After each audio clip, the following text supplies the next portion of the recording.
1 month ago, I woke up thinking, wow, I should build a village. It was a mistake.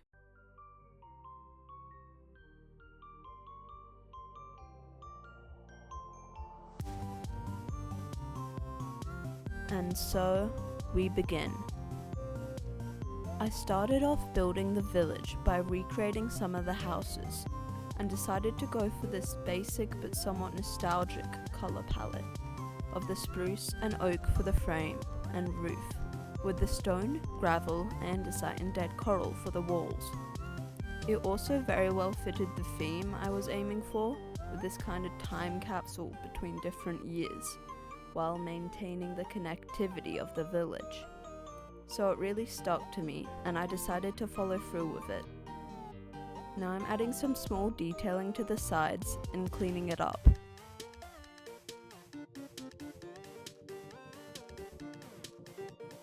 If you know me, you'd know no matter the build I have to create some kind of nature aspect.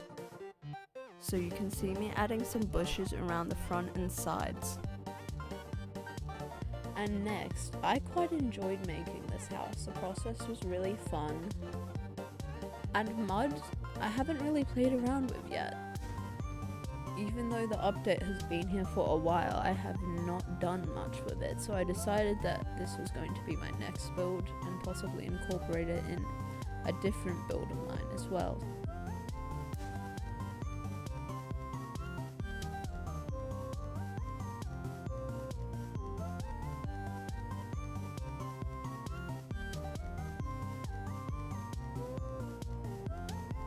As you can see, I'm sticking with the spruce. It's one of the main parts of my style due to how effectively you can use it in nearly any colour scheme. However, I recommend trying a whole bunch of things if you want a more unique building style. The way I like to imagine tackling building is from every angle and make the contrasting and similar roofs intentional from the top. I also like the torch flowers, so I added some and then a chimney with smoke coming out of it.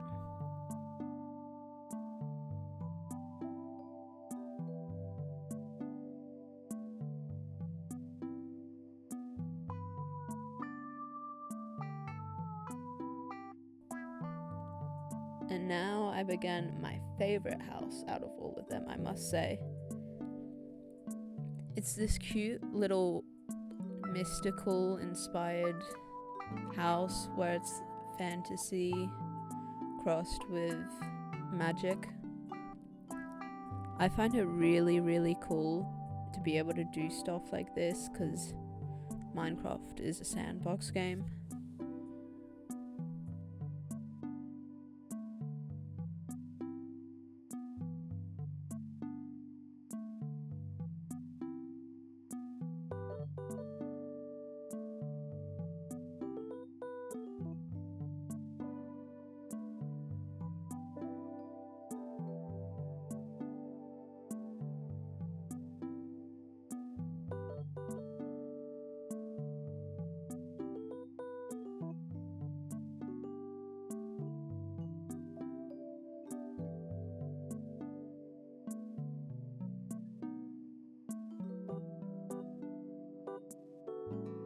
As you can see, I was really going for the kind of witch tavern idea, trying out the purple roof and whimsical design in front of the main window. I experimented for a while just trying to figure out what looked best, as it was the centerpiece of the build. I kept on messing around with it until I was happy.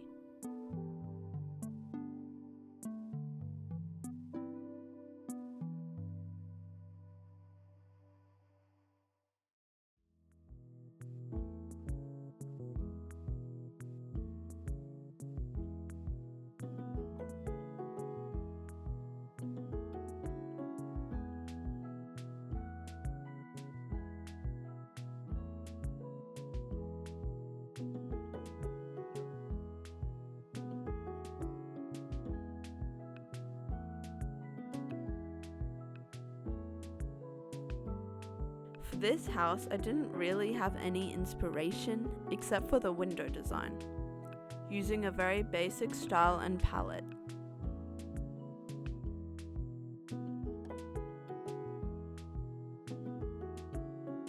Its main purpose was to be a filler house, so it didn't stand out in looks, but added to the size and impressive factors of the overall village.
While I build this, you should subscribe to me. This is only my first video and it would help out a ton. I know it's cliche, but it's free and will also keep you updated on future projects if you've enjoyed this video.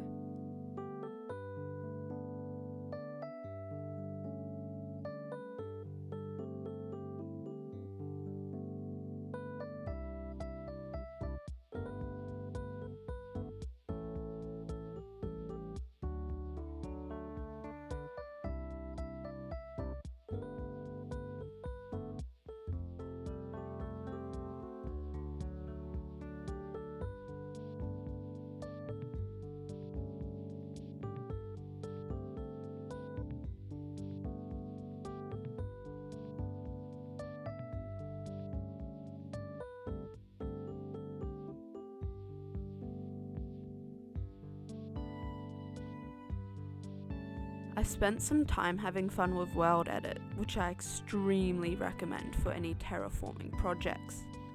I personally use a brush tool with sand, then smooth it, then go in with the colours, which I used. Moss, grass and green wool in replacement of just regular grass to add texture. By separating when I shape it and colour it, it can help me distinguish areas of improvement.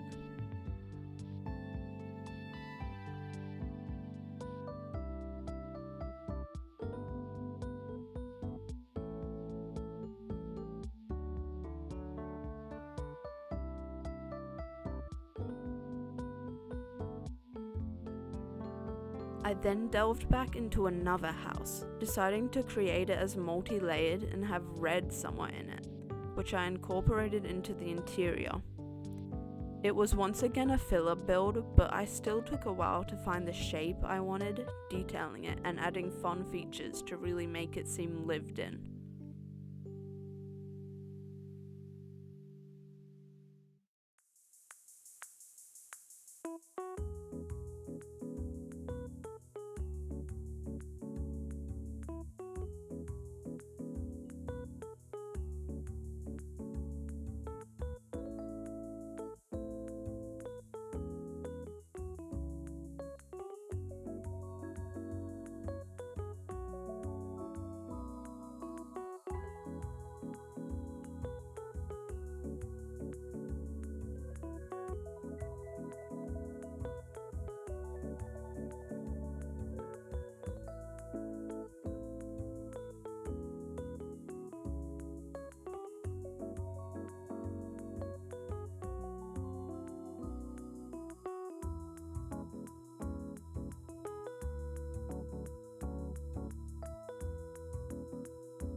the marketplace was just something I added for decoration's sake, and I quite enjoyed making each stall with their own unique items they sell. For example, the ones I chose to create were a nature stall, a never stall, and a desert stall.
For the farms, I messed around with the shape with World Edit and wanted to make all of it rich soil so I could plant crops across it.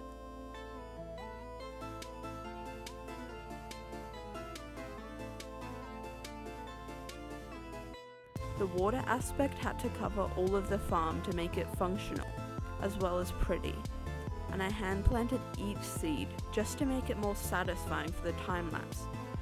Also because I couldn't figure out how to use it with World Edit and I couldn't be bothered. But we ignore that.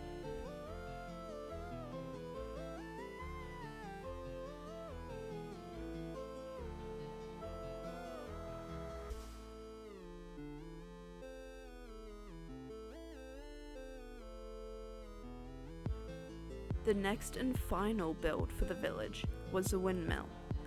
I wanted to create an ombre from a light block spruce towards the top and dark oak at the bottom.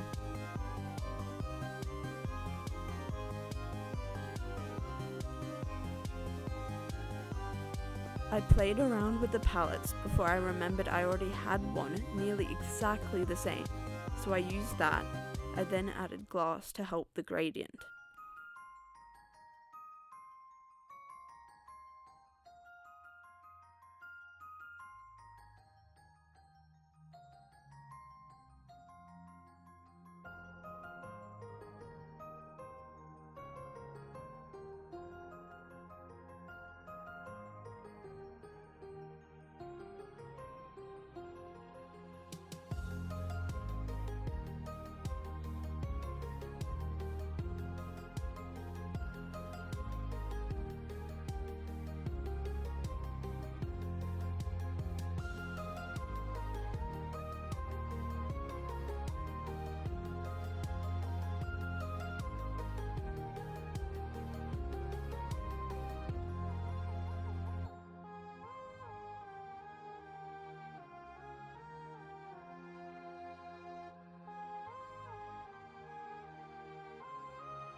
Here are the final results.